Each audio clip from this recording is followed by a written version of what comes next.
탈종교화와 교세 감소, 인구 절벽 등 많은 위기 앞에 놓인 한국 교회. 코로나 사태에 따른 사회적 지탄도 이어지고 있는 현실 속에서 그리스도인으로서의 본줄 회복이 절실히 요구되고 있다.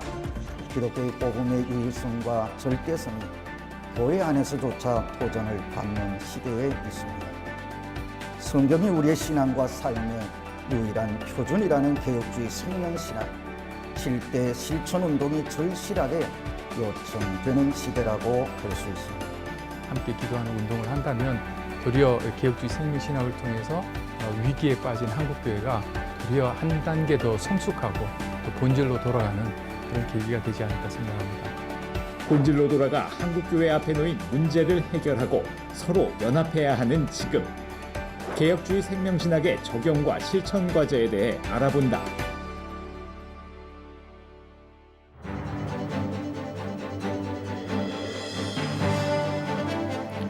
안녕하십니까. 한국교회를 논하다 진행을 맡은 박찬호 교수입니다. 지금의 한국교회와 우리 그리스도인의 문제를 들여다보면 대면 예배를 마음껏 드리지 못하는 외형적인 이유보다는 보다 근본적인 영적 생명력을 잃어버린 문제가 더 근원적이라고 하는 생각을 하게 됩니다. 외형적인 종교적 행위가 있다는 것과 복음의 생명력을 풍성하게 누리고 있는가 하는 것은 전혀 다른 문제일 수도 있습니다. 이러한 문제들을 성경으로 돌아가 다시 돌아보고 새로운 회복과 부흥을 위해 힘써야 할 때인 것 같습니다. 그래서 오늘 한국교회를 논하다에서는 개혁주의 생명신학 특집 그 세 번째 시간으로 개혁주의 생명신학을 목회 현장에서 적용하고 계신 분들을 모시고 어떻게 실천하고 계신지 이야기를 들어보고자 합니다. 오늘 이야기 나눠주실 분들을 소개해 드리도록 하겠습니다. 한국중앙교회 담임 목사님이신 임석순 목사님 나오셨습니다. 반갑습니다. 신생중앙교회 담임 목사님이신 김연희 목사님 나오셨습니다. 반갑습니다. 그리고 신나는 교회 담임 목사님이신 이정기 목사님 나오셨습니다. 반갑습니다. 반갑습니다.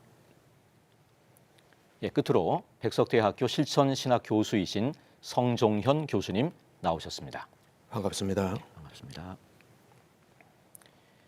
앞서 개혁주의 생명신학 특집으로 종교 개혁에 비추어서 한국 교회를 돌아보았고 이 한국 신학 교육의 문제점에 대한 것들 나누면서 개혁주의 생명신학이 무엇인지 함께 생각을 해보았습니다.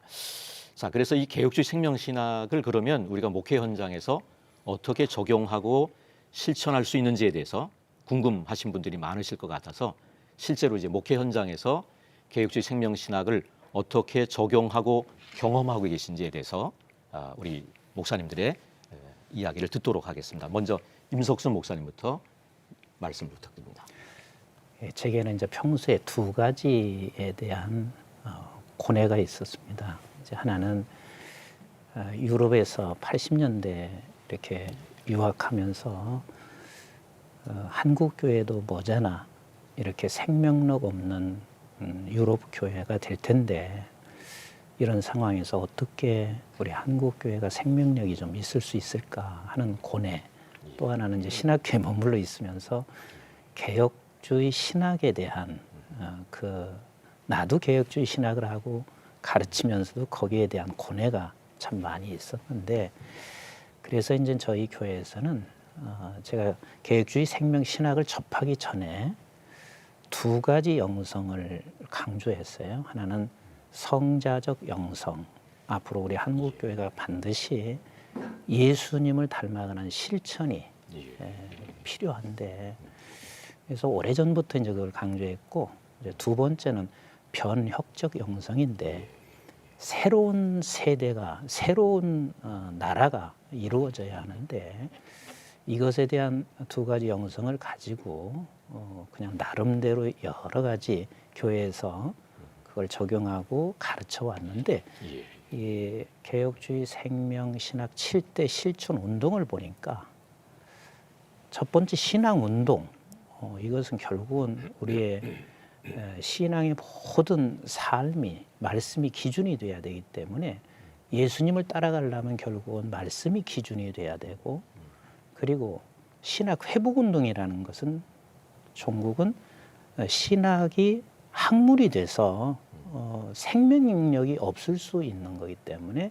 결국은 말씀을 실천하는 쪽에 교리로 너무 치우치지 않고 말씀을 실천하고 말씀 앞에 서면 우리는 회개할 수밖에 없고 그리고 내가 회개하다 보면 다른 사람을 용서할 수밖에 없으니까 이 안에 이 사랑이 들어가 있구나. 그래서 제가 성자적 영성은 신앙운동, 신앙회복운동, 회개용서운동 그리고 이제 변혁적 영성은 결국은 어떻게 하면 잃은 영혼을 살려낼 수 있을 것인가. 그래서 그 어떤 것도 생명을 줄 수 없으니까 그래서 영적 생명운동과 우리 모두 처해져 있는 위치에서 하나님의 나라 운동 그리고 그 운동을 하면서 우리는 섬김이 필요하니까 그래서 변혁적 영성은 요 세 가지가 참 적용하기가 너무 좋다. 그래서 이걸 녹여내는 거지요. 그리고 이제 교회 안에서는 이 모든 일들을 위해서는 기도와 성령 없이는 불가능하기 때문에 기도와 성령을 강조하면서 여전히 우리 안에서는 성자적 영성과 변혁적 영성인데 요 개혁주의 생명 신학을 만나면서 요 안에서 이걸 녹여내고 있거든요. 그래서 저한테는 이 만남이 얼마나 소중한지 그리고 이걸 좀 구체적으로 이렇게 정리해 주었다는 것에 있어서 너무 감사하고 그래요. 예, 김현희 목사님께서도 한번 그 개혁주의 생명신학을 목회 현장에 실천하고 계신 것을 좀 한번 나눠주시면 감사하겠습니다. 43년 전에 이제 교회를 방에서 개척을 하고 교회는 하나님께서 세우신 생명의 공동체인데 앞으로 목회를 어떻게 해야 될 것이냐라고 하는 가운데 고민을 하고 기도를 해나가는 가운데 제 마음에 뜨거움의 느낌이 목회는 예수님을 가르치는 거다. 두 번째는 예수님을 보여주는 거다. 또 세 번째는 교인들도 예수님의 발자취를 따라가면서 닮게 하는 거다. 그러면 하나님 이걸 내가 어떻게 합니까라고 하는 마음에 말씀과 성령으로 능력을 받아서 사랑으로 역사하는 교회가 돼야 된다. 그것도 이제 또 마음이 또 그래서 개혁주의 생명식은 바로 성경으로 돌아가는 거다. 그래서 성경으로 돌아간다는 생각에서 사도행전에 나오는 초대교회의 공동체라고 하는 거기를 제가 공부를 하고 거기에 많은 또 교인들에게도 접목을 시켜보고 이렇게 해나가다가 또 하나는 공동체는 목회자 혼자 하는 게 아니다라고 하는 가운데서 사도 바울이 세워진 공동체 거기는 보면은 많은 장로님들도 계시고 일꾼들도 많이 계시고 그러면서 거기에서 유독 내 마음에 와닿는 게 함께 죽고 함께 살자. 그래서 교회의 공동체를 움직일 때 장로님들이나 모든 분들하고 생사를 같이 하는 거다.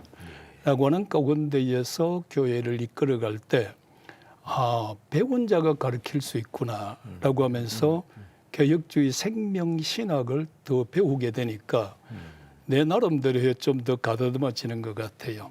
그리고 목회자가 강단에서 설교를 하든 뭘 하든 우리는 예수 생명을 전해야 되는데 생명이 있는 목사가 생명을 줄 수 있다라고 하는 데서 생각을 했고 그 다음에는 이제 아무리 간다 할지라도 변화받지 않는 사람이 변화되려고 소리 질러도 변화가 없거든요.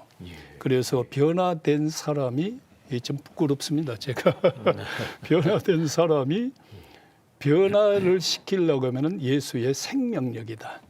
라고 하는 가운데에서 개혁주의 생명신학을 공동체에다 접목을 시키니까 와 교인들의 얼굴이 달라지는 거예요. 나부터 마음이 기쁘고 황홀해지는 거예요. 그러면서 교인들이 교회 공동체 일을 하면서 기쁨과 즐거움으로 코로나 시대가 왔는데도 우리 교회는 멈춰서지 않는다. 더 생명력 있게 나간다. 그래서 지금도 예수 중심으로 똘똘 뭉쳐 잘 하고 있습니다. 감사합니다. 귀한 목회 현장의 이야기를 나눠주셨습니다. 이정기 목사님도 한번 목회 현장 목회한 지 38년 됐습니다. 아주 어린 나이에 목회를 시작했는데요. 하나님이 기뻐하시는 교회는 어떤 교회일까를 좀 생각했어요. 그리고 이렇게 성경을 보는데 뭐 안디옥 교회, 빌라델피아 교회, 뭐 데살로니가 교회, 뭐 좋은 교회 모습들이 있더라고요. 그 하나씩 실천을 하다가 사도행전에서 사도행전적 교회를 만들어가면 가장 이상적인 교회, 건강한 교회가 되겠다. 거기에는 기도, 성령, 회개, 그리고 뭐 나눔, 용서, 지금 개혁주의 생명신학에서 말하고 있는 모든 실천 운동이 사도행전적 교회에 다 포함되어 있는 거예요. 그리고 사도들이 기도하는 일과 말씀 전하는 일에 전무하잖아요. 제가 에스겔서 37장을 보니까 해골대가 가득한 현장으로 보여주시면서 말씀을 태어나게 하죠. 말씀을 태어나자 막 뼈들이 연결되어지고 생기가 들어가게 되어지자 하나님의 큰 군대가 되어지는 진정한 회복의 역사가 있었어요. 그래서 그 성도들의 영적 생명을 회복시키고 살릴 수 있는 비결은 결국 말씀과 성령이다. 그래서 말씀에 최선을 다하는 목회, 그리고 늘 성령과 함께하는 목회.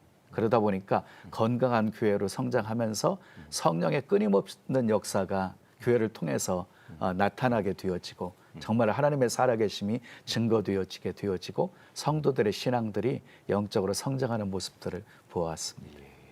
성정현 교수님께서 그러면 백석 신학교 안에서 장래 이제 목회할 목회자 후보생들을 이제 소위 말하는 개혁주의 생명신학 실천을 할 수 있도록 어떻게 교육하고 있는지 뭐 말씀해 주시면 감사하겠습니다. 예, 신학생들이 신학을 학문적으로만 배우다 보니까 영적 생명력이 점점 사라지고 있어요.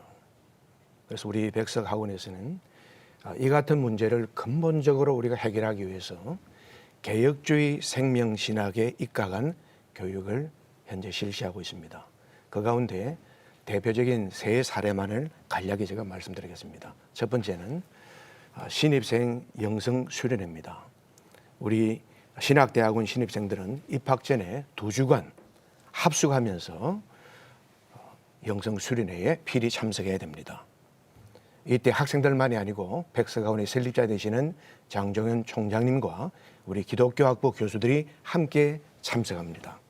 낮에는 성경 통독을 하고 밤에는 영성 집회를 하면서 뜨겁게 기도하는 체험을 합니다. 그래서 신학을 시작하면서 말씀과 기도가 얼마나 소중한 것인가 하는 이것을 몸소 체험하도록 만들고 있습니다. 아울러 두 번째는 성경 읽기와 필사입니다. 이것을 과목으로 정해서 학점을 부여합니다. 흔히들 신학교에 가면은 성경을 많이 읽고 공부하는 걸로 생각하는데 그런 그 속설이 참 무너지고 있잖아요.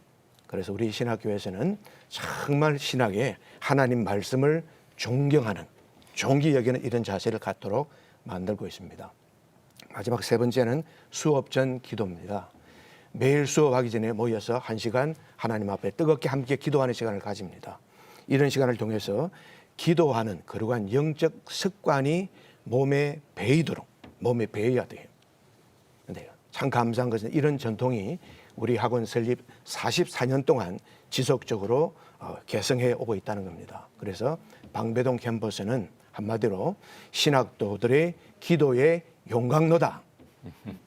기도의 용광로다. 이렇게 표현할 수 있습니다. 그래서 우리 학생들이 장차 목회자가 되어서 성도들이 귀를 그냥 즐겁게 하는 그런 설교자가 아니라 성도들의 심령을 변화시키고 영적 생명을 살릴 수 있는 이런 성령 충만한 목회자가 되도록 개혁주의 생명신학에 입각해서 지금 교육을 시키고 있습니다.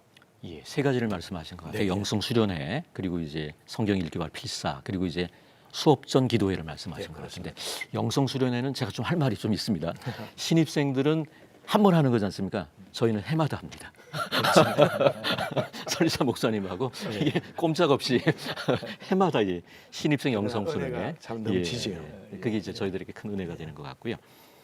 세 분 목사님들께서 개혁주의 생명신학을 목회 현장에서 이제 실천하신 내용들을 좀 나누셨는데 요 이제 적용하는 가운데 뭐 어려움들이 있으셨을 수도 있을 것 같고 그 부분과 관련해서 뭐 한 말씀씩 좀 해주시면 좋겠습니다. 예, 임 목사님. 제가 볼 때는 이제 내 자신인 것 같아요. 그 지도자가 우리 김현희 목사님도 말씀하셨는데 내가 변화돼야 되는데 저도 목회를 하면서 이제 그 한 초년의 목회는 굉장히 실패했다 이런 생각을 많이 해요. 왜냐하면 외적인 성장에 너무 치우치다 보니까 그건 하나님께서 주시는 결과로 우리가 봐야 되는데 근데 이제 목회 중간에 이게 잘못됐다는 것을 깨닫고 정말 우리가 중요한 것은 내가 변화해야 된다. 그래서 목회자가 계속해서 이 생명의 말씀 앞에 몸부림치면서 변화간다면 모든 방해 요소는 이겨낼 수 있다. 그렇게 생각이 돼요. 김현희 목사님도 뭐 이게 목회 현장에서 또 어려움이 있었던 것에 대해서 한번 좀. 그 목회를 개척을 해서 이제 한 30년 하니까 내 자신이 이렇게 자꾸 은혜가 좀 부끄러운 말입니다. 소진해 가는 것 같아요. 이럴 때에 어떻게 할 거냐 성경도 보고 기도도 하고 했는데 그러다가 개혁주의 생명신학을 설립자님이 말씀하는 걸 접목하게 됩니다. 그러니까 이제 접목하게 될 때에 예수님 나의 생명이라고 하는 교재를 제가 만들고 그 다음에 예수님은 복음이다. 그 복음에 대한 이제 교재를 만들고 이렇게 하면서 보니까 다시 생명의 역사가 아주 활기차게 나오므로 내가 기쁜 거예요. 내가 막 감사가 넘치고 그러니까 우리 교인들이 목사님이 요새 설교를 해도 굉장히 기쁘게 하신다고 또 목회를 하셔도 굉장히 행복하게 하신다고 그래서 제가 별명이 있습니다. 대한민국에서 제일 행복한 목사가 김전이라고 합니다. 그러면서 이제 교인들하고 막 생명을 나누는 목회가 되는 것 같아요. 일방적인 설교와 목회가 아니고 그들하고 생명을 나누는 목회가 되는 것 같으니까 자연적 따라 나가는 게 예수 사랑이 나가는 거예요. 예수 사랑. 그러니까 서로가 허물을 덮어주고 사랑하고 그러면서도 이제 개혁주의 생명신학을 받아들이고 난 다음에 또 이제 신학적으로 또한 이제 체계적으로 조직적으로 이렇게 쭉 나가다 보니까 지금 44년째인데 요새가 더 신바람 납니다. 요새가 더 열심히 하고 싶은데 은퇴 날짜가 다가오고 있습니다.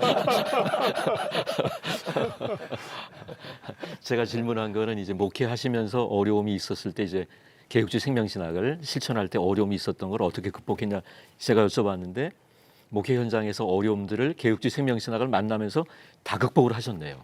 지금 목회자가 생명력 있는 그 행복한 목회를 하니까 교인들은 저절로 그렇게 되는 것 같아요. 억지로 하라 그렇게 되는 게 아니고 자기들에게 은혜가 될 때. 그럼요. 그러니까 요새 이 어려운데도 막 교인들이 스스로가 전도 나가고 또 교인 관리를 스스로가 나가서 교인 관리를 해주고 감사하게 생각합니다. 이정기 목사님. 목회 잘하는 비결을 지금 김현희 목사님이 말씀하셨어요. 저도 특기가 목회고요. 취미도 목회고. 그러니까 목회할 때가 가장 행복한 그런 사역을 하고 있거든요. 근데 이제 실천을 하게 하는 데 있어서 처음에는 성도들이 다 부담스러워해요. 저희 교회는 이제 말씀 가까이 하게 하기 위해서 전교인 큐티 생활, 그리고 성경 암송, 그리고 성경 읽기, 그리고 기도 생활, 뭐 전도, 끊임없이 이렇게 실천을 하게 하거든요. 나눔 운동 하는데 처음에는 좀 불평들이 있어요. 왜 이렇게 또 힘든 일을 시키냐고. 한 가지 예를 들어서요. 저희 교회는 매년마다 그 농어촌 아울리치 그 봉사 선교를 나가거든요. 그래서 처음에 첫 해 있었던 일이었는데요. 6개 지역에 6교회 농어촌 교회를 선정해 가지고 지역별로 40명에서 70명씩 동원해 가지고 이제 농어촌 교회를 섬기게 했어요. 가면 이제 수리해야 될 거 수리하고 페인팅 작업도 해주고 그 다음에 가가호호 방문 전도도 하고 어르신들 초청해 가지고 식사 대접도 해드리고 그 다음에 잔치도 벌이고 공연까지도 하고 예. 그래서 한 2박 3일 동안 그렇게 진행하는 데 있어서 그냥 그 지역이 그냥 이렇게 너무 예? 막 전도되어지는 사람도 있고 그 목회자에게는 아주 큰 힘이 되고 위로가 되어주는 그런 시간이었거든요. 근데 처음에는 휴가 기간 내 가지고 2박 3일 동안 농어촌 선교하고 오라고 그러니까 입들이 이만큼 나와 가지고요. 그렇게 불평들이 많았었어요. 그런데 첫 해 딱 하고 난 후에 반응들이 너무 좋았다고, 너무 은혜 받았다고. 그 두 해째부터는 스스로들이 알아서 더 적극적으로 이렇게 하게 되었어요. 그러니까 처음에 모든 것들이 시작할 때 성도들은 힘들어하고 하는데요. 목회자 의지인 것 같아요. 정말 하나님이 기뻐하신 일이라고 한다면 과감하게 이 일을 시작하면 그 다음 일은 또 하나님이 도와주셔서 역사하신다고 생각합니다. 목회라고 하는 것 속에 성도들은 뭐 아무래도 안주하기를 원하는 것 같고 그러나 또 목사님들 입장에서는 더 푸른 초장으로 인도하기를 원하는 가운데 좀 힘들지만 좀 시키다 보면 교인들이 자신에게 은혜가 되면 이게 작동이 되는군요. 예. 자, 개혁적인 생명신학 특집으로 지금 꾸미고 있는데 세 번째 시간입니다. 우리 성종인 교수님께서 오늘 처음 보시는 시청자들을 위해서 이 개혁적인 생명신학이 무엇인지 또 7대 실천 운동이 무엇인지 아까 뭐 임 목사님 조금 설명하셨습니다만은 오늘 우리가 다루게 되는 회개 용서 운동과 영적 생명 운동에 대해서 좀 한번 설명을 해주시면 좋겠습니다. 예. 우리가 개혁주의 생명신학 그럴 때 한마디로 개혁주의 생명신학은 개혁주의 신학을 실천하는 운동이다. 개혁주의 신학을 실천하는 운동이다. 이를 위해서 그리스도께서 내 안에 사시고 내가 그리스도 안에 사는 영적 삶을 통해서 개혁주의 신학을 실천하는 운동이 바로 개혁주의 생명신학입니다. 이것이 어떻게 시작되었냐니까 우리 백서가원에 설립해 되시는 장종현 총장님께서 지난 2010년 5월 21일 수원 월드컵 경기장에서 4만여 명의 이 목회자 그리고 성도들이 모인 백석 전진대에서 개혁주의 생명신학 선언문과 그리고 7대 실천운동을 선언하셨습니다. 그것은 앞서 우리 임 목사님 말씀하신 대로 신앙운동, 신학회복운동, 그리고 회개용서운동, 그리고 영적 생명운동, 그리고 의연히 확장되면서 하나님 나라운동, 나눔운동, 그리고 가장 중요한 이 원동력이 되는 기도 성령운동, 이 7가지입니다. 특별히 오늘 우리가 중점적으로 다룰 회개용서운동은 3개의 카테고리가 있습니다. 먼저 자신이 하나님 앞에 스스로를 돌아보는 겁니다. 그때 두 번째 회개하게 되지요. 회개하게 됩니다. 그럴 때 하나님의 사죄의 은총을 받게 되고 이런 것들이 서로의 관계 속에서 다른 사람과 그래서 다른 사람을 이제 우리가 용납하고 하나됨을 추구하는 운동입니다. 영적 생명 운동의 궁극적 목표는 예수님의 사랑 속에서 우리가 하나가 되자 하는 거예요. 그런데 사실 보십시오. 한국교회 현재 산재한 문제들이 많지 않습니까? 이 문제들을 뒤에서 보게 되면은 회개와 용서가 결여되었기 때문입니다. 우리 한국교회가 지난 1950년 이후로부터 한국교회 20세기는 분열의 아픈 역사잖아요. 하지만 이제 21세기는 한국교회가 연합을 도모하는 그래서 민족 복음화의 큰 역사를 이룰 수 있도록 이 개혁주의 생명신학, 이 회개 용서 운동이 필요한 것입니다. 아울러서 영적 생명 운동은 먼저 우리 속에 그리스도의 영을 회복해야 되는 거예요. 그리고 복음으로 사람을 변화시키는 이 운동입니다. 이런 운동을 위해서 오늘 함께 나누는다고 생각합니다. 예, 하나님 앞에서 자신을 돌아보고 회개하여 서로를 용납하여 하나됨을 추구하는 이 회개 용서 운동에 대한 그런 말씀이었는데요.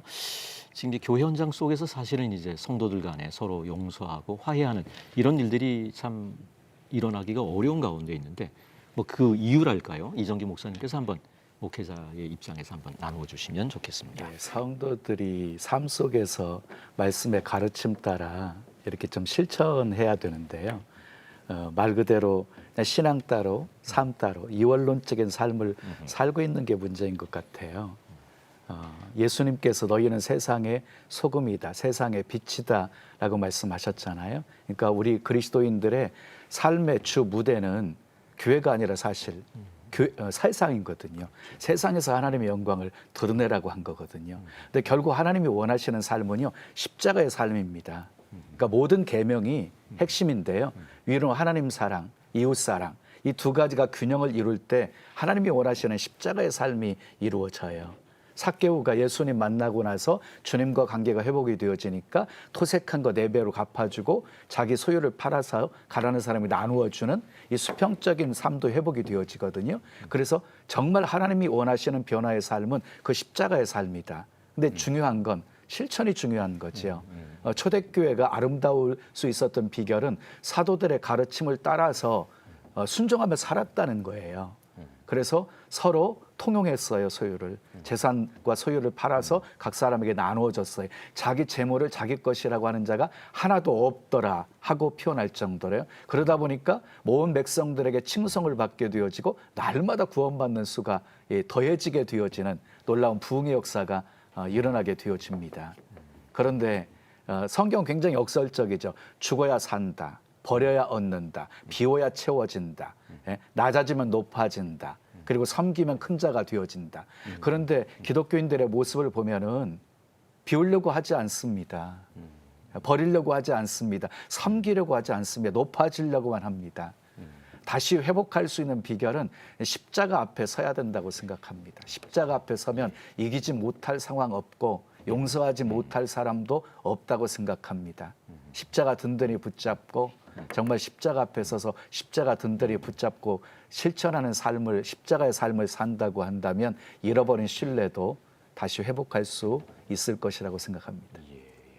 용서할 수 없는 사람을 용서해야 되고요. 사랑할 수 없는 사람을 이제 사랑해야 되는데 그러려면 이게 우리 능력 갖고는 안 되는 것 같고 성령의 능력이 필요한 것 같은데 김현희 목사님께서 한번 목회 현장이나 아니면 개인적으로 어떤 이 성령의 능력 가운데 회개와 용서를 경험하셨던 사건이나 뭐 간증이 있으시면 나누시면 제가 교회를 개척을 하고 2층으로 이사를 나와서 한 7, 80명 교인이 됐어요. 그러니까 막 다 얼마나 좋은지 몰랐어요. 근데 이제 교통사고를 크게 당하게 됩니다. 원래 가정에서 시작하셨다가 7, 80명 된 상태에서 2층으로 왔는데. 2층 왔는데 이제 교통사고를 당했어요. 교통사고를 당했는데 20주가 나왔어요. 20주. 다리가 이제 다 뭐 의사 말로는 부서졌어요. 그래서 거기에서 하나님의 기적적인 은혜 가운데에서 수술 받아도 뭐 장애우가 된다고 그랬는데 수술하지 않고 치유를 받고 이제 목발을 짚고 퇴원을 하고 나오니까 교인들 그만 다 흩어지고 뭐 없지요. 그러니까 이제 좀 그 한 분들 마음에 좀 미운 생각도 들고 그래서 이걸 어떻게 할 것이냐라고 생각을 하다가 그 12월 달인데 막 창고 같은 예배당이죠. 뭐. 그게 이제 목발을 짚고 바로 퇴원하자마자 새벽 40일 작전 기도를 제가 생각을 합니다. 그 이제 새벽 4시에 나가서 아침 한 끼씩 금식하고 12시까지 작전 기도를 막 하는데 조금 그 한 말이 있어도 이해했으면 좋을 것 같아요. 그 이제 마지막 시간에 자는 것도 아니고 깨어 있는 것도 아닌데 그때 이제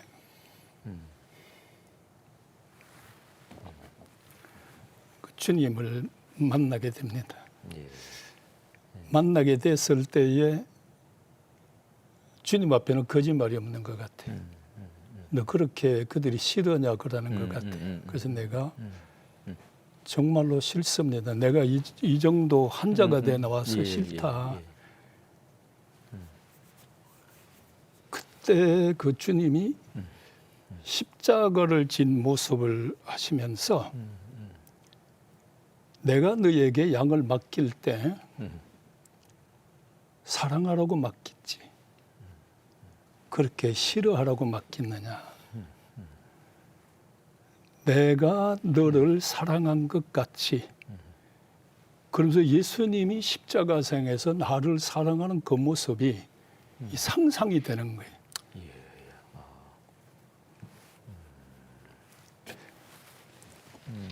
이제 교회를 개척하고 근데 가운데 이제 주님은 나 같은 죄인을 이렇게 사랑했구나.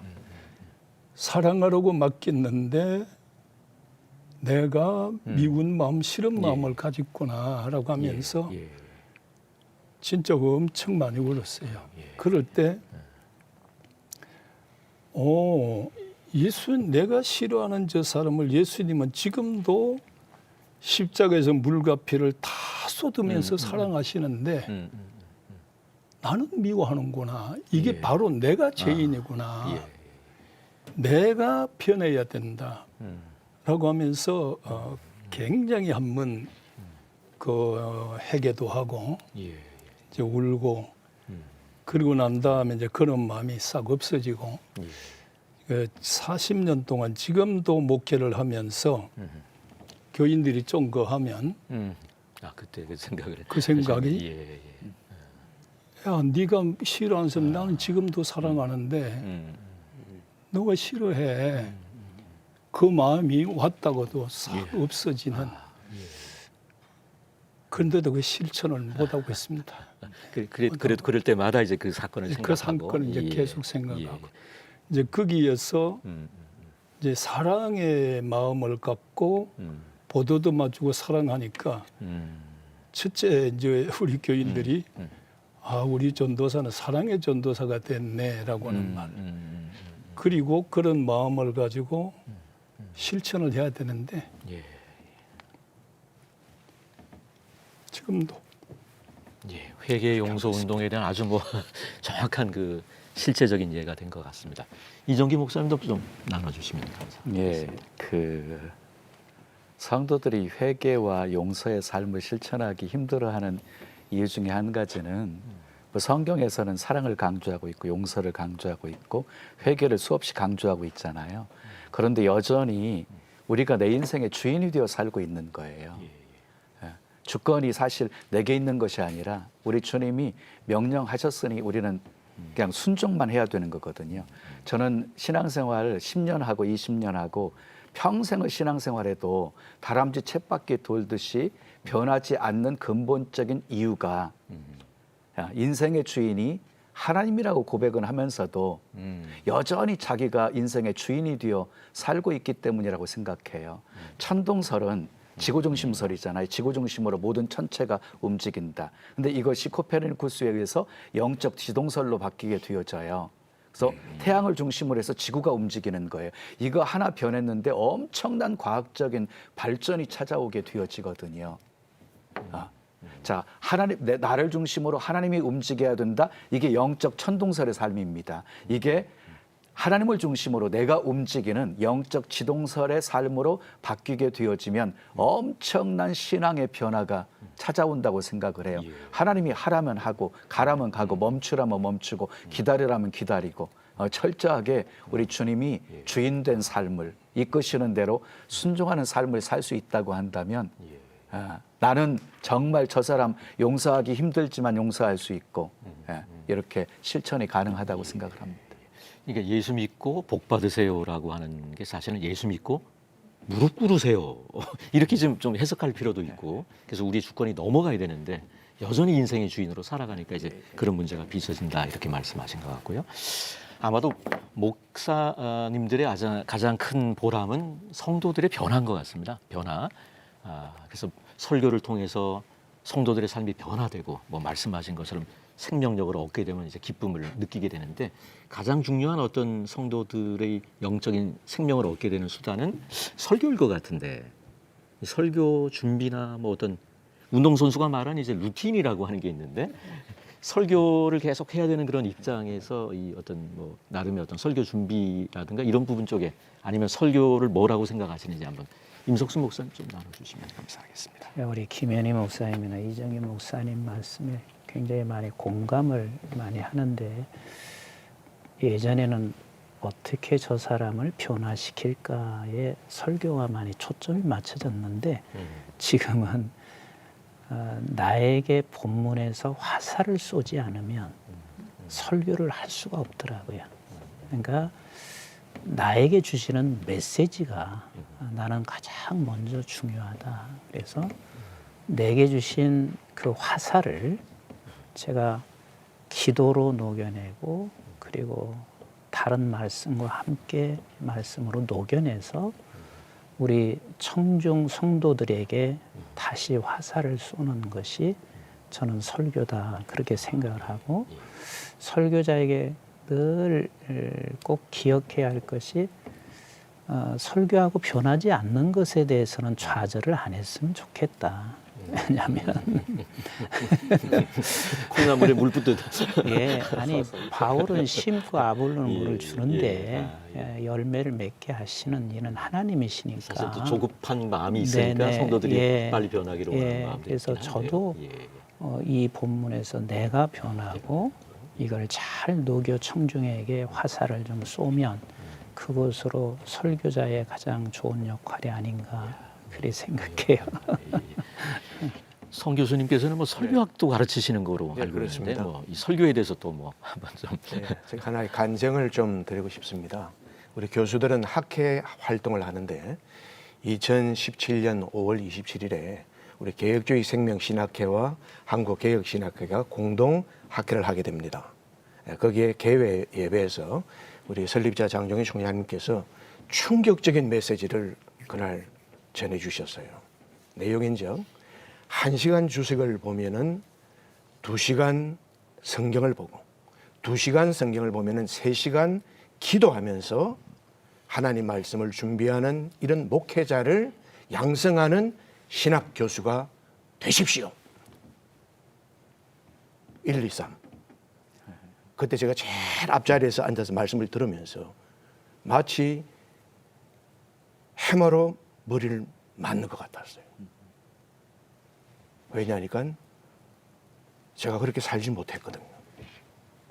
또 그렇게 배우지도 못했거든요. 그날 이후에 사실 적지 않은 갈등이 저에게 있었습니다. 영적 갈등이죠. 정말 내가 하나님 보실 때에 진정한 이 신학자인가? 정말 내가 설교자인가? 우리 학생들에게 설교를 가르치는 이 설교학 교수인가? 이제는 깨닫게 됩니다. 그것은요, 설교를 준비할 때 우리가 주석도 참고는 할 수 있지만 그러나 가장 중요한 준비는 기도다. 그래서 생명을 살리는 설교는 기도의 용광로에서 형성됩니다. 이걸 제가 우리 학생들에게 꼭 가르쳐주고 싶은 메시지입니다.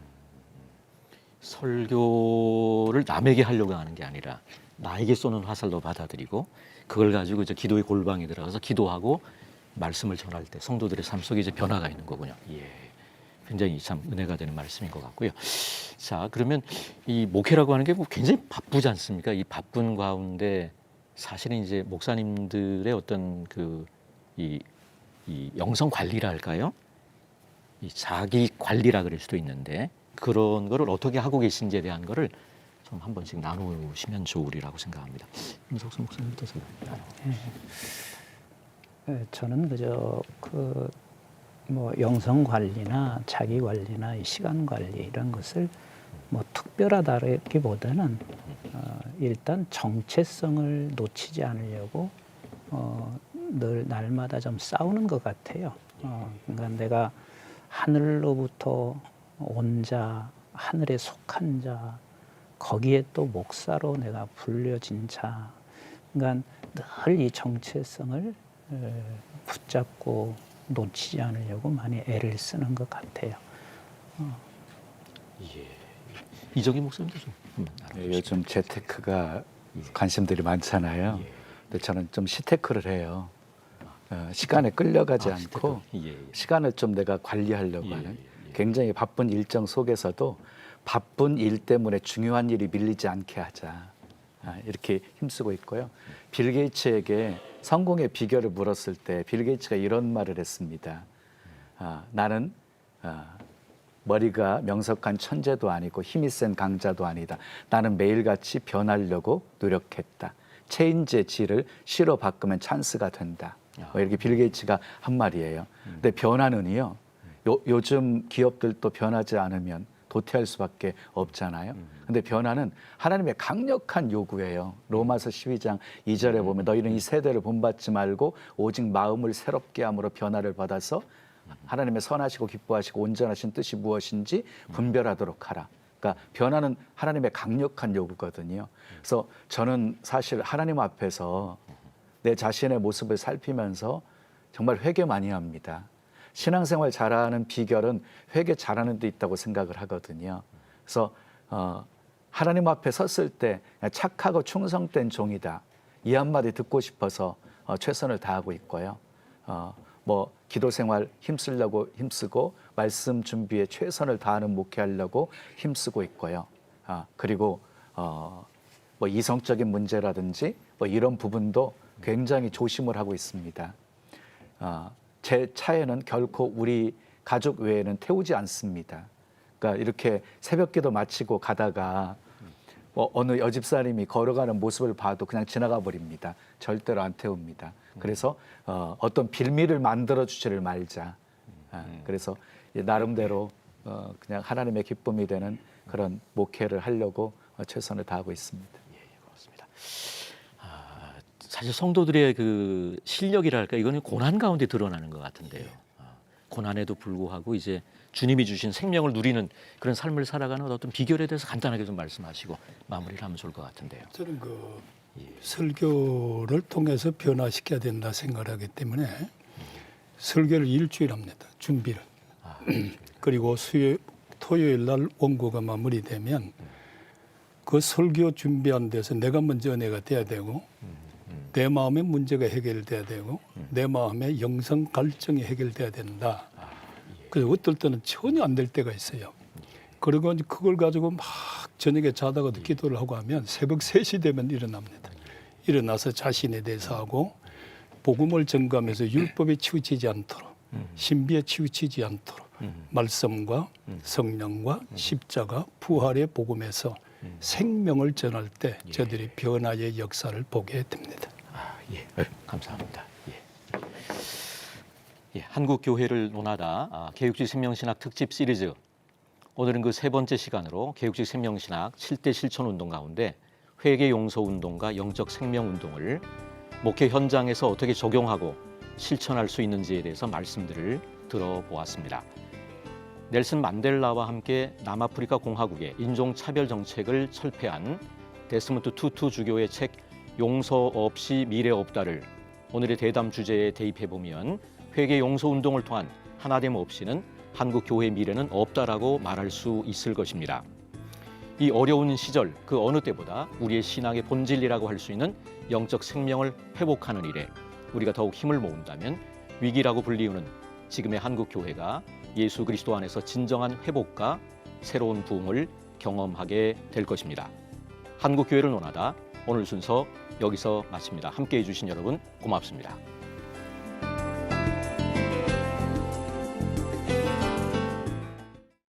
이 프로그램은 CTS 방송가족의 사랑과 후원으로 제작되었습니다. 후원 전화 02-6333-1003번, ARS 060-808-1004번으로 전화주세요.